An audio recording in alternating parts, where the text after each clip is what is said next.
Guys, Woohoo! God, I look like a fucking criminal. You look like the cops rolled you last night. Yeah, can we start there? I need to so before this all started today, I can't remember how to use the soundboard. So Melissa's lucky today, but I wanted to have a soundboard where I could click. You know the NWA song "Fuck the Police." Yeah. Yeah, I wanted to just like randomly hit that throughout our episode today. But Okay, so how did you end up getting pulled over last night? I was driving back from the climbing gym, and I was pulling into this gas station, and I saw these blue lights. Man, I think I'm getting pulled over. So I pull in this parking spot, and the guy comes. Well, first off, they do that annoying thing where they put the beam in your side mirror, and so it just is like flashing into my eyeballs. Mm-hmm. And he comes up and is like, asks the annoying question of, "Do you know why I pulled you over?" What are you supposed to say with that? It's like, good one. You thought it was cute. Yeah, I'm gonna mute this. But yeah, I was like, actually, I don't. When I actually really didn't. And he said, "Oh, your tag is expired." Oh, so what's the comical thing is I don't even think. I mean, I guess it's still on me, but I got the new car and I never got anything in the mail. Like, cause I guess they give you a temporary tag, like not an actual plate, but the sticker. Which, I mean, I don't know. They gave me a sticker, I put it on there. Didn't think ever again about it, but supposedly they were supposed to send me a different one, maybe. So he goes back into his car, and then it's probably about 10 minutes. I see another cop car pull up, and then two more. I'm like, oh shit. Like, they definitely have like. So 4 cop cars. Yeah, it was For an expired tag. There were 6 cops. I think one of them had someone else in their car. I don't know. Someone was a ride-along. Yeah, there were 6 of them. I don't remember exactly how many cars, but it's 3 or 4. But so then I was thinking, well, they probably have like they've seen my record or something. And this is Mooresville, right? This is half of the police staff on the road at the time. Every cop in Mooresville has reported to the crime scene. Mm. And the initial cop, he was probably in his 40s.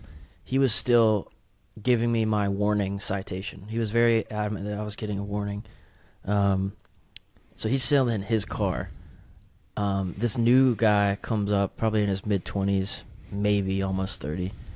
And he asks me to get out of the car. And I ask why. And from that point forward, the way that he interacted with me was like starkly different. So like me asking why seemed to shift him into this authoritarian kind of person. I mean, he already had that, obviously, but it like really shifted it to like a new level where it kind of reminded me of how I felt interacting with correctional officers in a jail when I was an inmate. He was indignant and reactive and pissed off. Basically, like, he had the energy of because I fucking said so. But I just like kind of pushed. I saw how far I could push that before I just ended up getting out, because I could tell if I refused, he would have ended up pulling me out and like throwing me on the ground probably. So I was like, it's probably not worth all that. And nothing would fucking happen to him, so I didn't do anything. So I got out of the car eventually after I made sure he knew I thought it was bullshit. And then he gets Morgan, my girlfriend, out of the car, or some other cop goes to the right side and pulls her out.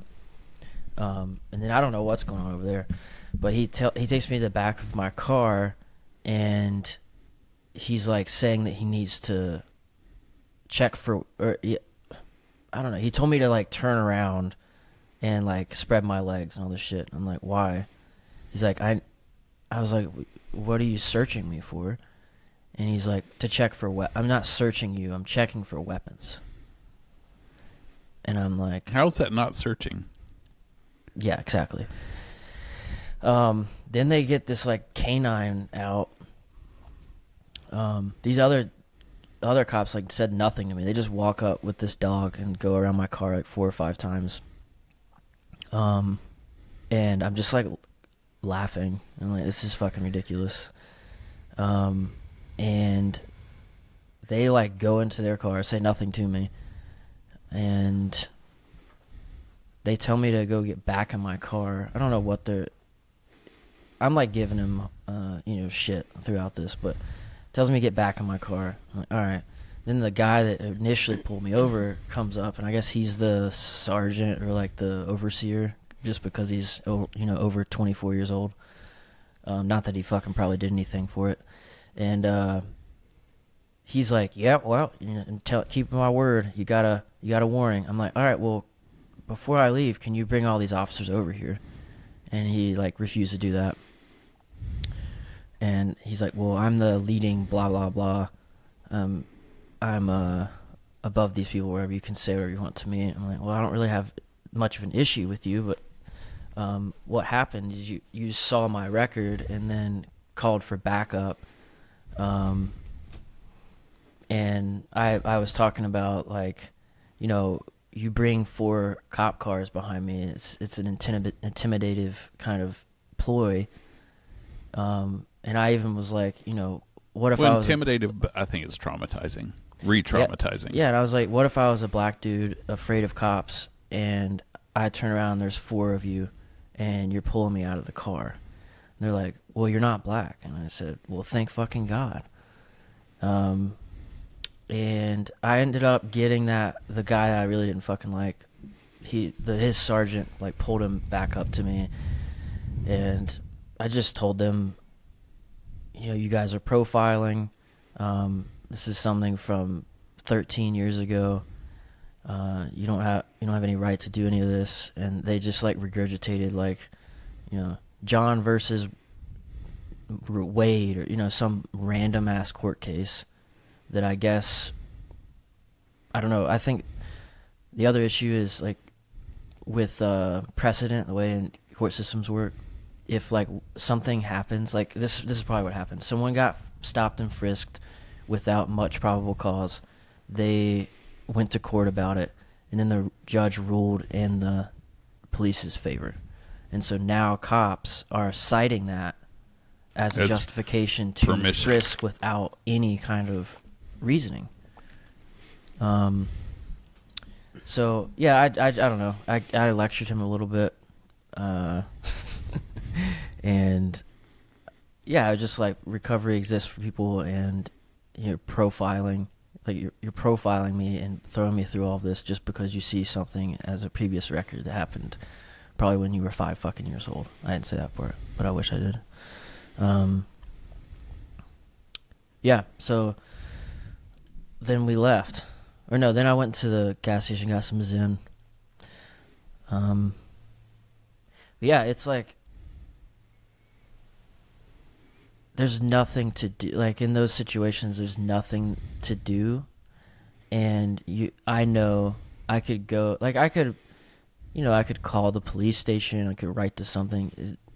There's nothing that would happen because they're all in that same ideology, and they'll say, well, they were doing everything correct. And anybody who would disagree, like George Floyd, would keep their mouth quiet, keep their hands in their pocket, and stay in the corner. Yeah, even probably people in the justice system, they're not going to like... I mean, it's so big. It's the enormity of like those systems. There's no one I could call. Yeah, who would care, and if they care, they would never respond. They would never address the concerns you have. Yeah, but it's just like it's that blue wall, and they're going to stay behind it. Well, they had the audacity to say that they weren't profiling. I'm like, that's bullshit. Well, so you're not okay. So you're groping me and looking through the things in my pocket, but you're not searching me. You have looked at a record and then justified pulling me out of my car because I fucking had an expired tag and then searching me and calling 4 other cops, yet you're also not profiling. So you're not searching me even though you are groping me, and you're not profiling even though you've pulled me over for a tag and then kind of tried to find a reason to arrest me. Yeah, I mean, they had already judged that you were a fuck up, and they were going to prove it at that moment in time, and that's what is so maddening. I mean, especially with the drug dog. I mean, they were like, oh well, maybe I don't know what your charges were from the past, but perhaps they thought, oh, lots of drug surely. charges. Yeah, I mean, perhaps they're thinking. The weird thing is, I've been pulled drugs over. On him. I've been pulled over before. Maybe they have a new fancy system. I know they just got a new police department here. It was a slow day in Mooresville. I was just like, and then as the cop walked away, I told him, I was like, well, you got a lot to fucking learn. I was just like, fuck you guys. Because it's like, I could start our training session, guys, with what escalation is and what de-escalation is. We could begin to define those terms first before you have to worry about changing your behavior at all. We could define those. Because the other thing with, like, and this is not all police, but I'm saying in this experience, it's like you don't have to worry about de-escalation as often if you aren't constantly escalating. Right? Like you kind of have to. Yeah, which comes first, escalation or de-escalation? Maybe we should wait for the person we're pulling over to escalate before we have to think about de-escalating. We don't need to initiate escalation and then not even fucking know what de-escalation is. Mm-hmm. It's like the idea of, I mean, I don't know if this is true. I think I've heard this before anecdotally, so it might be bullshit. But I've heard that you can have something like you have to have a certain level of IQ to be in the military. I'm pretty sure, right? I've heard that police, you have to like the bar is lower for a police officer than someone in the military. Yeah, I think I've said that in the past. Which is fucking insane, because at least if you're in the military, you're in some foreign country, no one gives a fuck what you're doing anyway. Like, you're like in Mooresville with probably an IQ of 4. It's like, it's just so unfortunate that I'm like asking why, and that's immediately a problem. I'm immediately being an issue that needs to be reprimanded and controlled. Well, a big part of the problem is that police officers see themselves as the disciplinarians, the judge and jury. As soon as you're pulled over, as soon as you're in their crosshairs, they see this as discipline. We're going to teach you a lesson. That shouldn't happen until after the trial. Mm-hmm. Right. Yeah, and it's like, certainly seemed like, and people may have these ways to refute what I'm saying based on, some fucking random court case and whatever. But I'm talking about in terms of perspective of humanity. So you can't really argue with that because that's my opinion. It's like, if we think of that in terms of humanity, that's an abuse of power. Mm-hmm.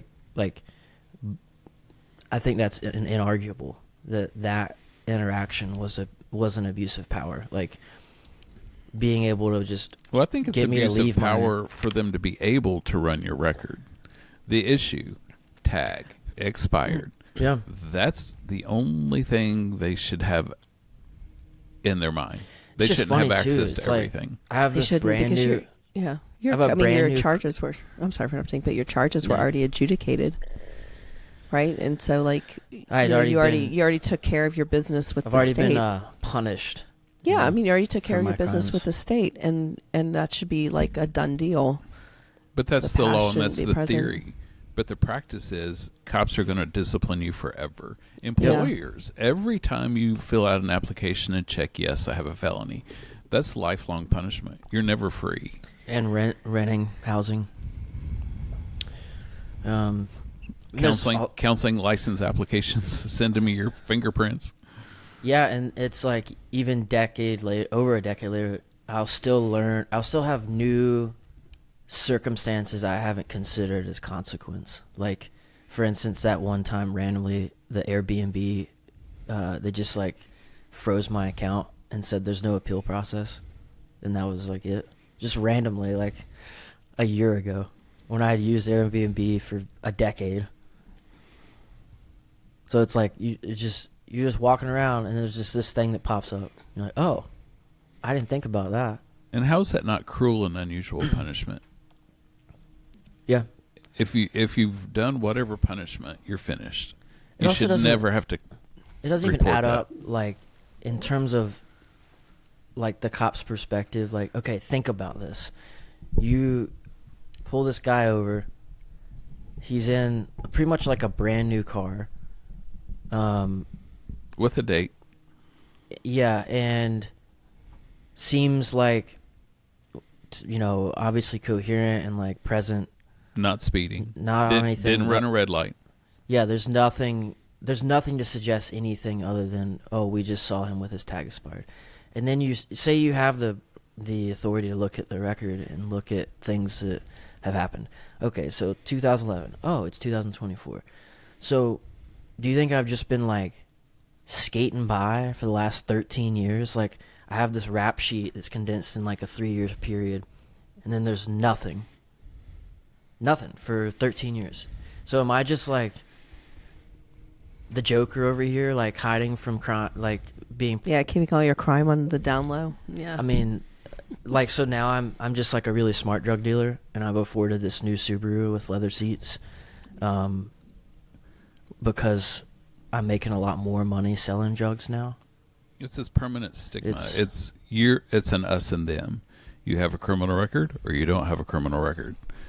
Yeah. Nobody cares. It's like, dude, it's so funny, too, because I'm like, I would put $1 trillion on you guys use more drugs than I fucking do. Like, I bet you've drove in the last 13 years. I bet you have driven your car while under the influence way more than anyone would expect. Faster, breaking speed limits. Yeah. So, yeah, the us them thing is present, obviously, because then you have, like, police officers that struggle with substance use and they get caught, and then all the good old boys protect them and stuff too. So it's like they don't hold them to the same standard, but that's just normal human stuff too. But wouldn't it have been nice if the other 3 cars full of cops had said, why do you want us there? How is this guy a threat? What's shady about him? It's an expired tag. Why do you need backup? Yeah, it's like, and I've experienced this before, where when cops, like, once you get to, if a backup person comes, like, their main kind of focal point, which I mean I get, but doesn't mean it's helpful, is I have to watch my partner's back.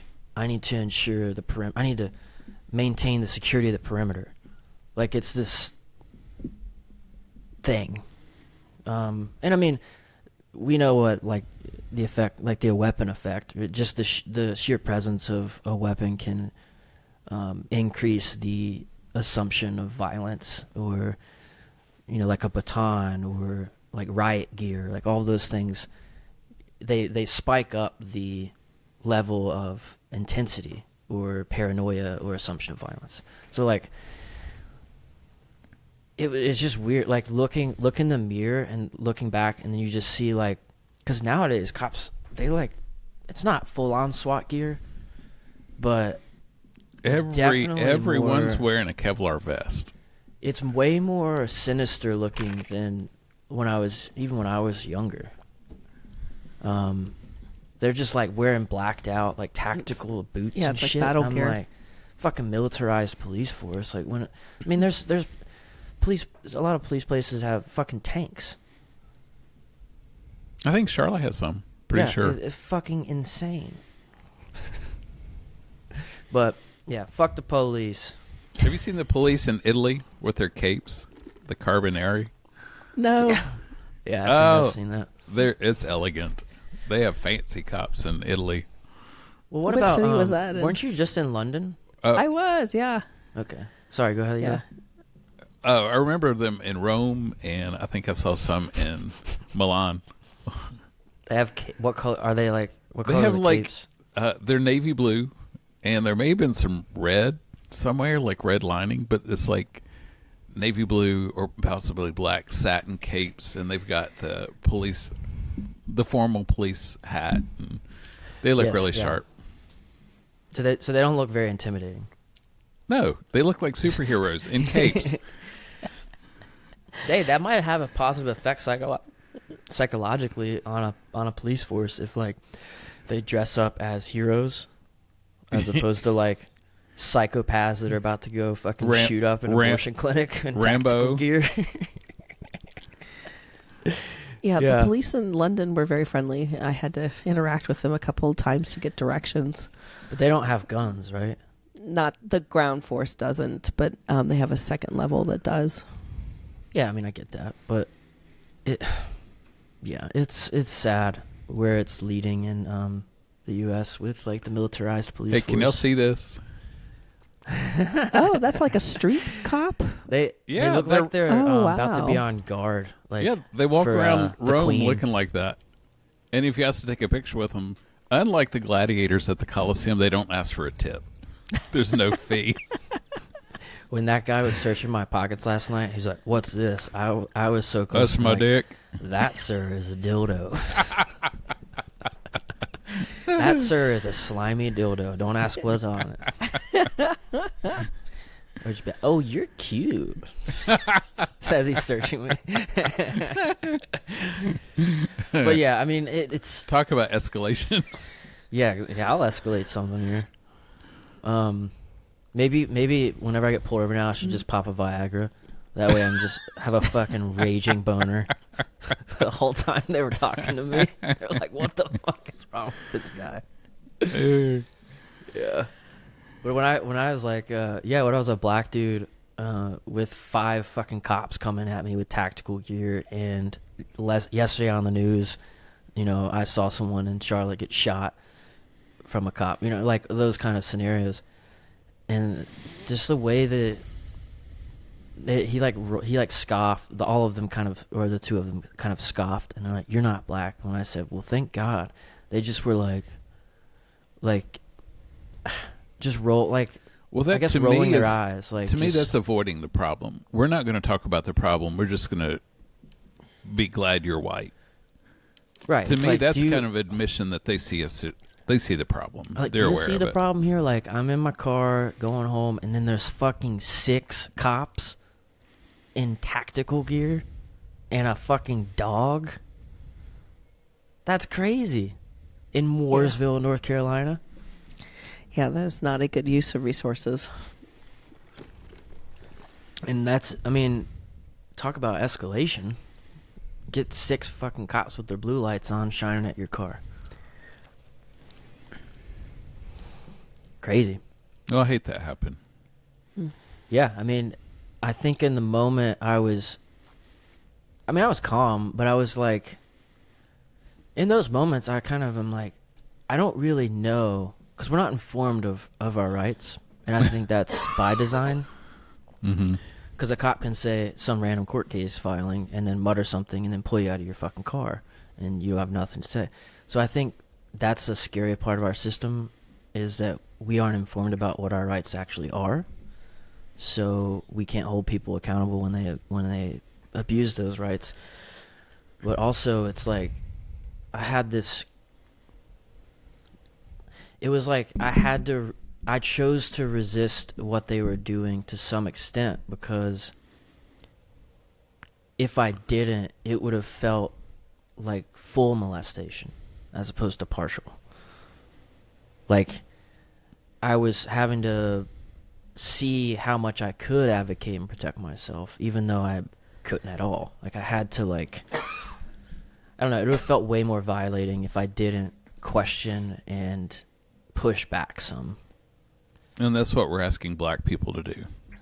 Yeah, not question and not push back at all. Yeah. Because if a black person had said, "Why do you want me out of my car?" there's a good chance he would have been grabbed by the throat and pulled through the window. especially if he was like really tall, you know, and wearing red or something. Yeah, I mean, it's violating and it's like, I guess part of it felt humiliating, but then the other part was like I was able to depersonalize it and think of it systemically and like their inability or that this is about them, it's not about you. Yeah, like their unwillingness to think about context, or incapability probably. I mean, I told you guys that one time that cop came to my door about a car in the street, and I was like, that may have been one of the dumbest people I've ever spoken to in my life. After he left, I was like, holy shit, that guy's got a fucking gun in my neighborhood, and he's one of the dumbest people I've ever spoken to. Those things should not be in the same sentence.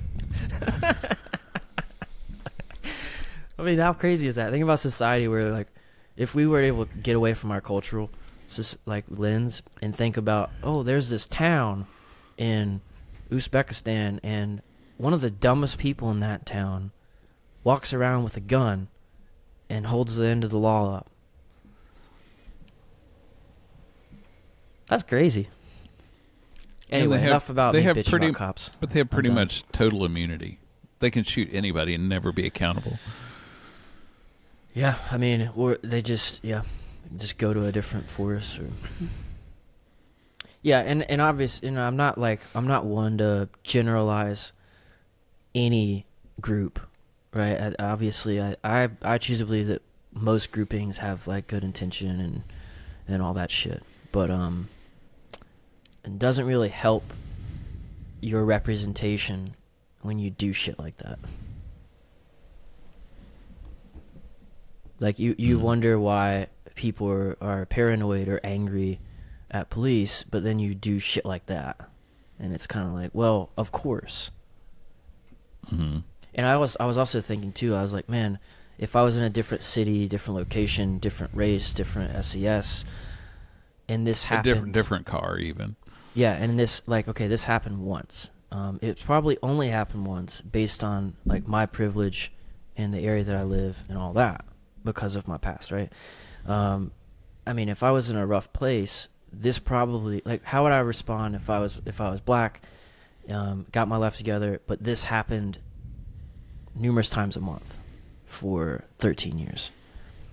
Like, how does that compound in terms of my perspective of police, my paranoia of police, my anger towards police?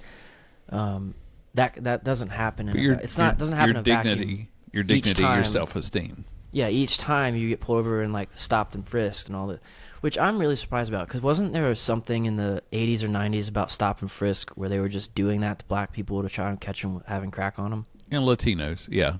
And then they like in the ruled 2000s. that. Yeah, they ruled that illegal. And then now it's not. But it can't possibly be true that he was searching for weapons. But you weren't being searched; you were being checked for weapons. Well, I guess that's the bypass, right? We're not allowed to search, but we are allowed to check for weapons for our safety. It's like, okay, so you're fucking searching me. Mm-hmm. Do you have an attorney on retainer, like a former defense attorney or something like that? Oh, of course. Maybe I can sue him, and then we can market the podcast better. But I mean, just to get a perspective of how to handle those situations, because unfortunately it might happen again. Because I'm definitely more at risk to having to like go through similar things. But it's just scary to be in that position. People with guns, people having that kind of authoritarian energy, and not really knowing what my rights are. Like, I think that's a very bad thing. Yeah, you definitely don't want them informing you what your rights are in that moment. And then they're just saying some random court case. I'm like, I don't know. What was that, like some kid shoplifting at Walmart? I don't fucking know this court case. Yeah. It's probably made up on the fly, too. Yeah. Because what are you going to say? There has to be some reason, some suspicion that he had drugs in the car to even have the canine dog there. But I guess the suspicion was... Your history is not grounds for suspicion. I guess it should not be. No, but from 2011, it's enough grounds for suspicion. I was just like appalled. unsurprised, but appalled at the same time. Like, this is where this is. This is. Did it feel different because it was in hometown and not Charlotte? How differently would you have felt if it was down here?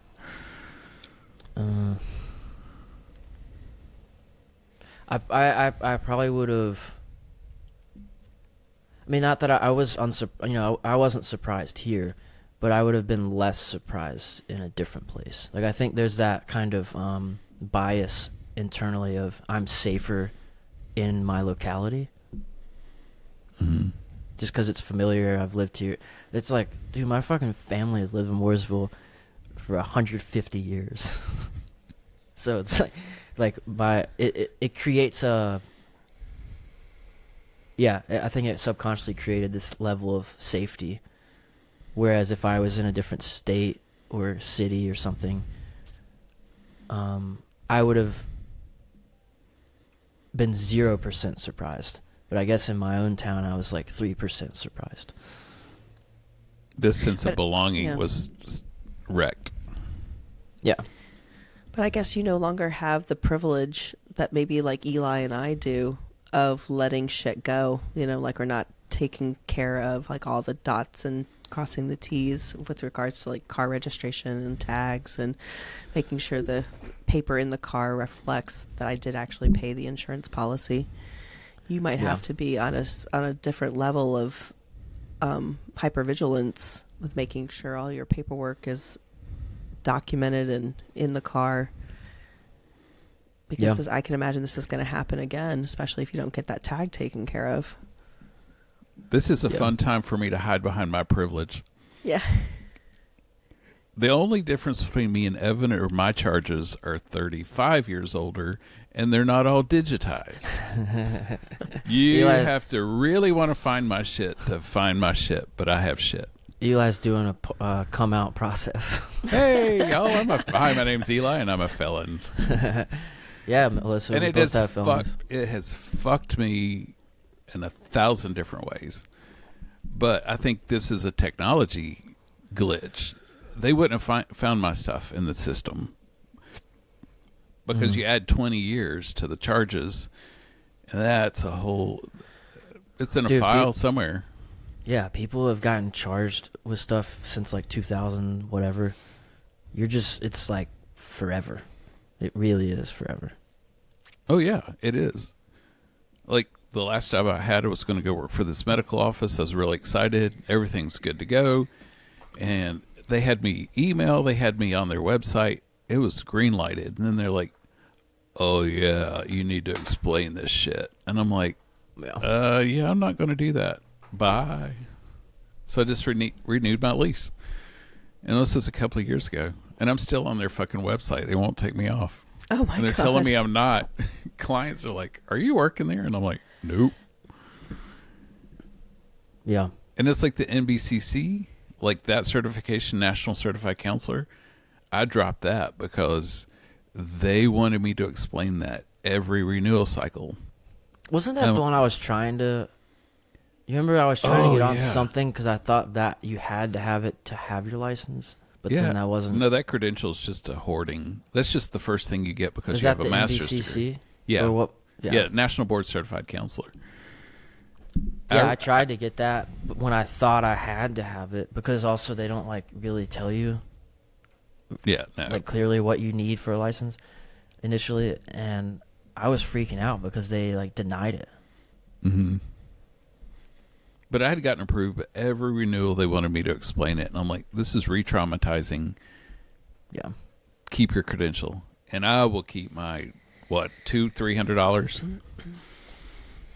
Yeah, and I've had a lot of healing through the years, but it does like activate that sense of shame and helplessness and labeled criminal energy.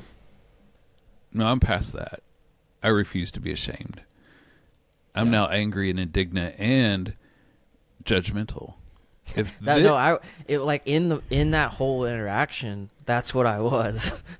But like afterwards, there was that residue of like, man, that's hurtful. Yeah, I don't have any shame about Advance Healthcare. I was going to work. I need for a couple them. more years, Eli. Give me some time. 20 more years, you'll be You got a little fine. more time to work with it. But it's privilege. Like, I could have just sat here with Melissa. Like, Melissa's like, yeah, me and Eli. And I'm like, yep, me and Melissa. I don't know your story, so I didn't know. Well, Evan does. But Yeah, but it's you like, know, I'm a good guy. I don't out people. I don't snitch. not Eli. That's your story to Tell tell. her, Eli. But this is part of this, felonious fellowship. There are shit tons of folks with records, misdemeanors, whatever the charge is. Yeah. Like, I had a client in recovery with it was a shoplifting charge, but he was stoned out of his gourd. And he just kind of forgot about the cash register part of the picture. But interviewing for a really awesome job, probably a $300,000 a year job, and was worried about that. And that was like 20 years old, the charge. And I'm like, how long do we punish people? And in your case too is like, even if it's not on a lot of systems, right? There's no paper trail, whatever. You still have to wonder about it. You mean worry about it popping up? Yeah. Yeah. For different things. Like, it's just looming in the background. Right.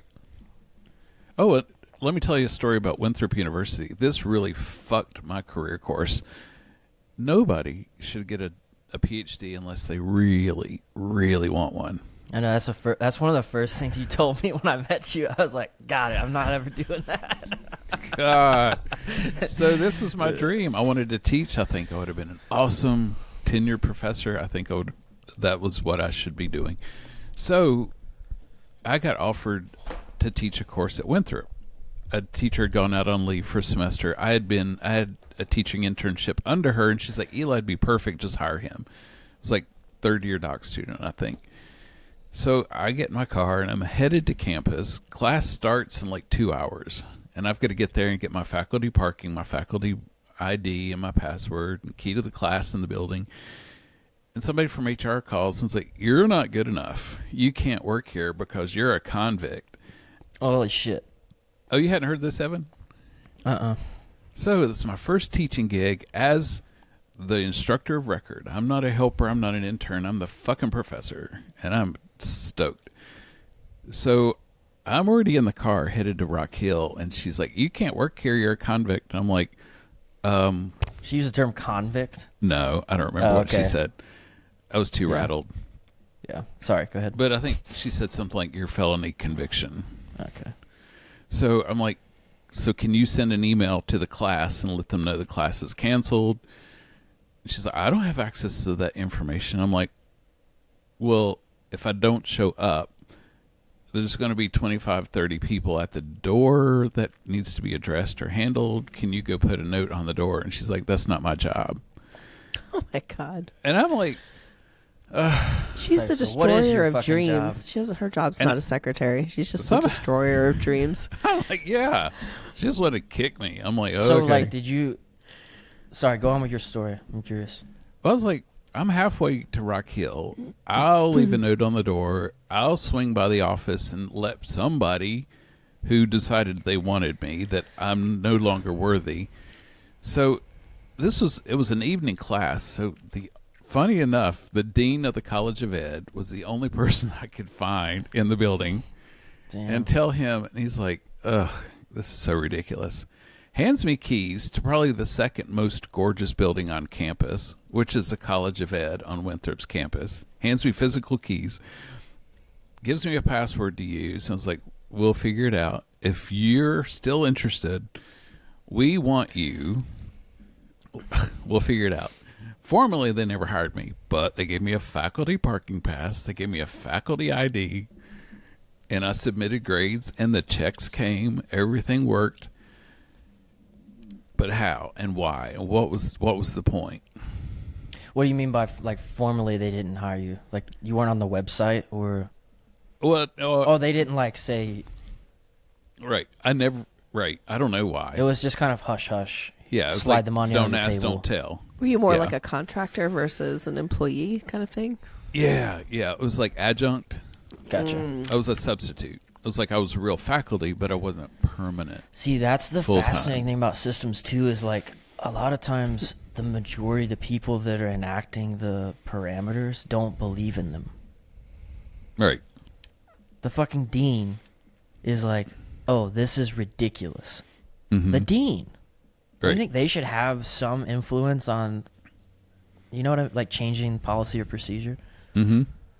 Look, I Right. think, like, I'll get it. Like, I'm, you know, obviously in a utopian world, no records should be looked up. Mm-mm. I'll even compensate or compromise here. 5 years. That's my compromise. Do you think there should be exceptions for like childhood sex abuse or embezzling? Don't you think the bank should know about somebody who embezzled $2 million at some point? Maybe. See, I think the 5 year thing, it's really hard for me. I mean, obviously there's risk of relapse in behavior, whether that be addiction or embezzlement or sexual abuse, any of that. But like, it's quite rare that someone gets 5 years removed or in recovery of something like that, and they haven't fundamentally changed parts of their personality. I do agree with you. It's very, I mean, it happens. Like if the three of us didn't agree that people can change, we're in the wrong line of work. We would Like, have you're to go doing find a that different level job. of crazy shit, and then you have a 5 year reprieve, and you're not imprisoned the entire time or something. There's fundamental change has happened, Mm-hmm. and I think that's probably true of 95% of a sample you could take of people with 5 years of reprieve from something they've been arrested or convicted of. Because the way that it's set up, you are not gonna start getting caught and then stop for 5 years without changing a lot of things.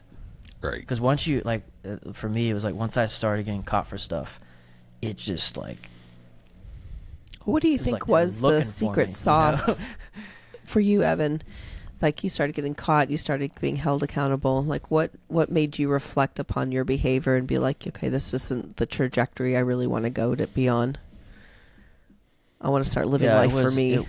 It was.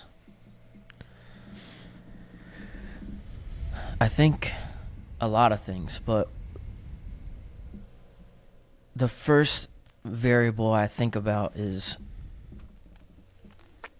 being in a spot for a long period of time where I was using it against my will, where I had already started to get involved with the justice system, and people were like starting to drug test me and like all this stuff, and I wanted to stop and I couldn't, or seeing its negative impacts on relationships in my life and beginning to actually, like, it being so bad that I actually noticed, and knowing that, like, maintaining the lie that it wasn't as a result of drug use, like, wasn't very easy anymore. Like, beginning to realize that was probably the biggest factor. And then the second would be, well, using against my will, seeing its negative impacts on things I care about. And then the third one would be like the really high risk I had for like a mandatory long sentence in prison. I think those three at the same time got me to pause. And like initially, even through all that, when I went to treatment, I didn't go for recovery. I initially went just to create like a timestamp for my court case, basically, right? Just like, oh, I did this. So and when I worked in recovery, I would always ask people here, if it weren't for the optics in the court's eyes, would you be here? It's like, and they would give me honest answers, but that let me know how to approach this. That let me, and there's a very common saying of people like in early recovery that you have to do it for yourself or it won't work. Which I think for long-term recovery, that's true. But for initial recovery experience, I think it's very untrue. Right. I think there's plenty because they achieve it no matter what. Oh my God, I can't believe this is possible. I can't believe I did 4 weeks of treatment and I'm sober. Yeah, if you want to go to treatment because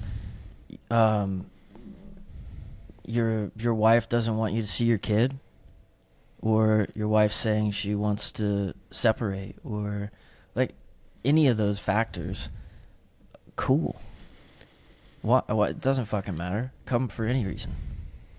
If you want it to get the court system off your back, great. But if they had believed this is impossible, I can't do it. Now they have contrary evidence. I can. Oh, and it'll ruin the addiction experience too when you have that. But like you have that experience of, oh wait, this actually is possible, and then you go backwards. Ruins it. How so? Like, how does it ruin it? Because I think that it's easy in the grits of addiction to buy into the idea recover, like justify it. It's not so bad. It's not even that there's a thought of recovery isn't possible. There's not exposure to that. So it would be like us trying to conceptualize a dimension we don't know exists, right? Like we can't even begin to talk about that because it's not in our perception. Oh, okay. So or like to describe a color that we've never seen before, like that. Okay. That's how it would be to think about or consider recovery. It's not even in the periphery. So you don't even have the belief that I can't enter recovery because it's not even in the ideology until you have some level of exposure. But then if you have like time in recovery and you return to use, the naivety is gone. It's like, I know that there's a better way. I know that I've experienced it. I know that I can. I know what it feels like. I know what it feels like. Positive consequences are. I know all these other people that have been worse than me and have experienced recovery and have jobs and lives and careers and families and go on vacations, and you get that exposure, and that's all you think about.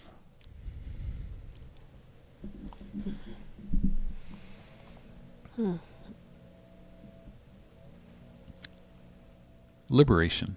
I always challenge clients to play the courtroom game because forgiveness is so critical. How do I do better? If I don't do better, if I don't believe that I'm worth forgiving, if I think that I'm a piece of shit and always will be, I'm going to treat myself as such. So I challenge clients to figure out, what was your crime? You fucked up. You cheated on your wife.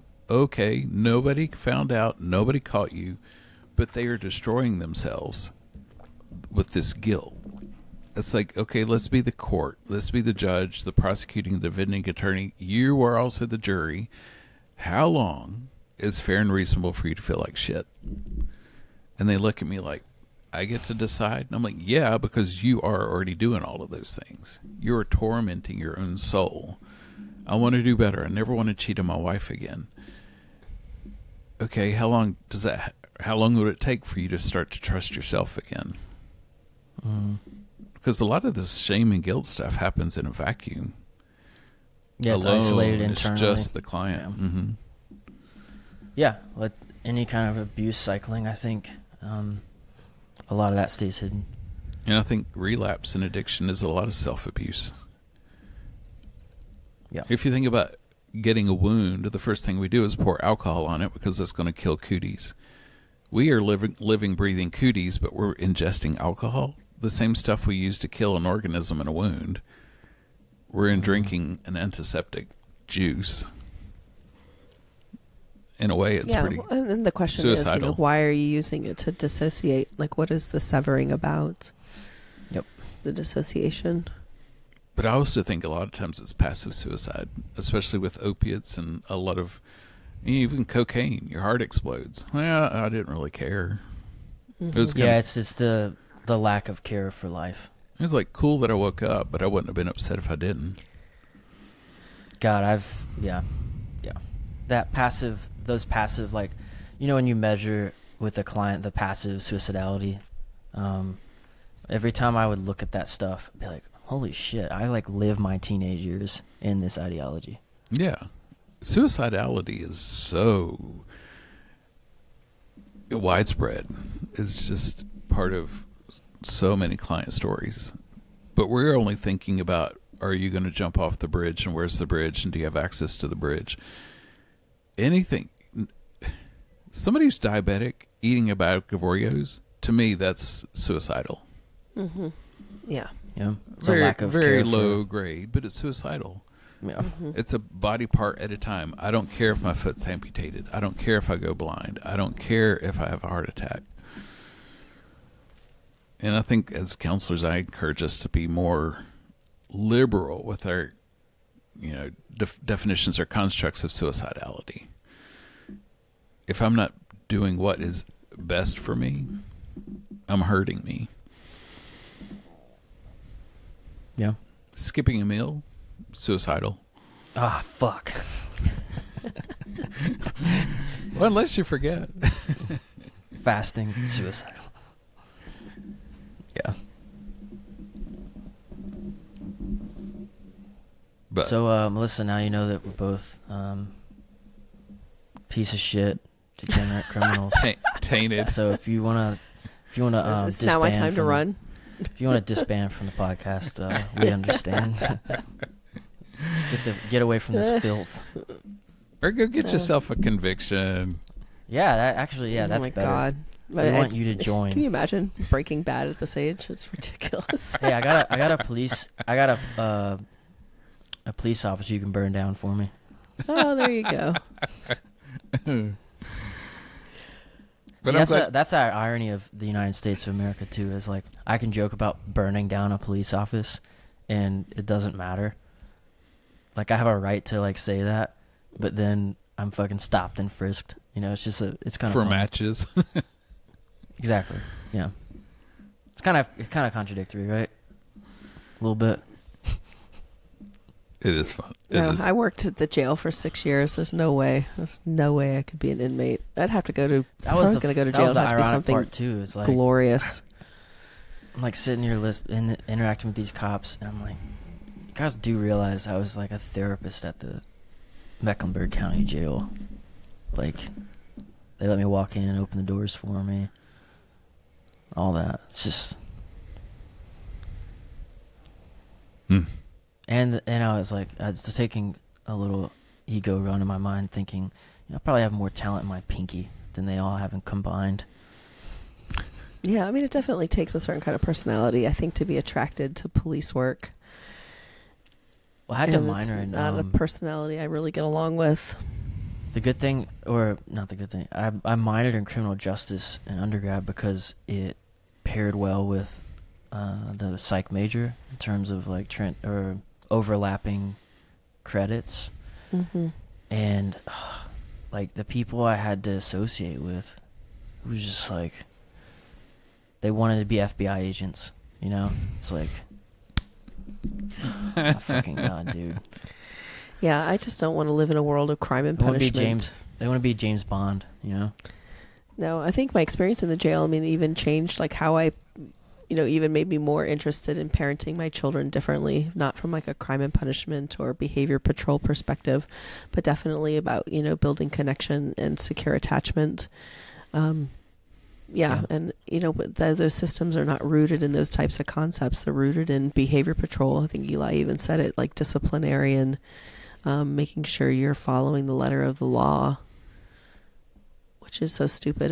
A tag is a civil matter, and then they turned it into like a criminal investigation, but deny that it's really a criminal investigation when they're searching you and have the drug dog, and that's ridiculous. They reframe it as creating safety.